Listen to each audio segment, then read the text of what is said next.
Ooh. Ooh. Ooh. It's the ghosts of Penguin's past.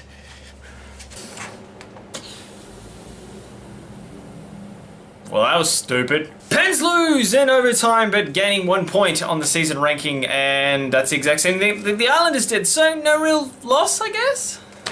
First period was an absolute snooze fest. Nothing happened. Something like 8 shots for the whole period between the two teams, or 9. Nothing happened at all.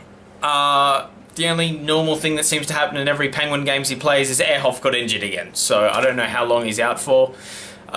Seems to be a shoulder or an upper body injury, just takes another check and just doesn't come back up. Seems to be a regular occurrence. Second period rolls along and the game starts to actually become a game with some chances on either end. Fleury makes some great saves before the Penguins score 2 goals in the space of 17 seconds. First goal was Blake Comeau's 16th of the year, and Daniel Winnick gets a fantastic assist. I actually think Daniel Winnick plays his best game as a Penguin thus far. And it was good. He drove to the net and he did what he had to do in every single game. You know, it'd be great if he could play like that. And I kind of think we saw glimpses of the player that did play quite well in a very struggling Toronto team. I mean, struggling Toronto team. Jerseys got thrown on the ice multiple times because of how bad they are. So, a nice little treat playing in a team that is going to play in the playoffs, and your line mate is Sidney Crosby today. So that's a nice little treat for him. Second goal, getting his second point of the game, Nick Spaulding setting up Downey all alone, and he pulls a nice little move there and just goes just tries to roof it, hits the back pad, but ends up squeezing in past Jake Allen. After that, Fleury made a few more good saves. He was sprawling everywhere and he was just stopping everything. Although the shot count wasn't that high, the chances were. And then if there was anything loose, like the garbage rebounds, the Penguins would just swoop on in. Ah!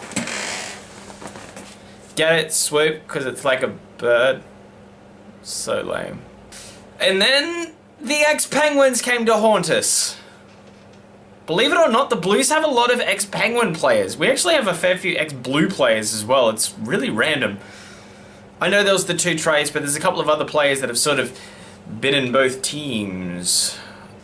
Synergy. So, Robert Bortuzzo and Gotch score their 3rd goals of the season. Let's just sink that one in to tie the game. Let's just sink that one in. Rob Bortuzzo, who you might remember for such impressions as Ideal. Gotch, who I kind of think was a good player as a Penguin, just couldn't find the net.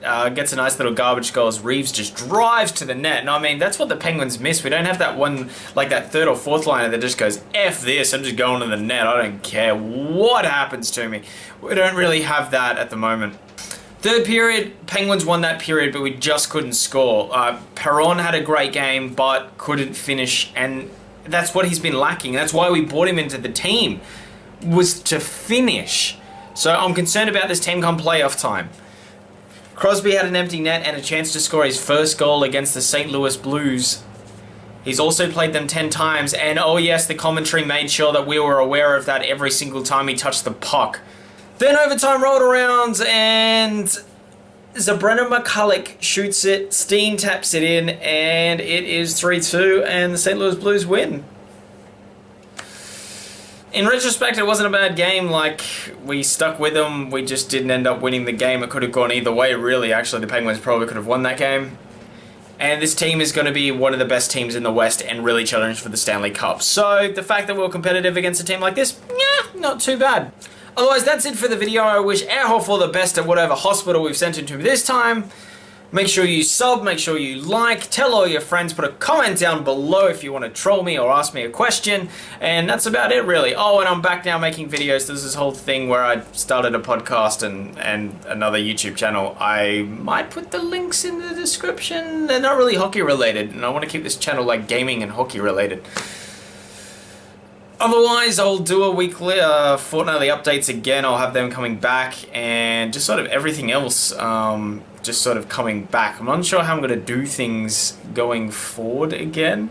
Uh-oh, we're in the point where we have zero faith in that. Let's face it, we have zero faith that I'm going to piss off again for another month. No, it's not happening. That's pretty much it. I'm moving in the next month, so, and getting a place on my own. I share at the moment. It's not, yeah.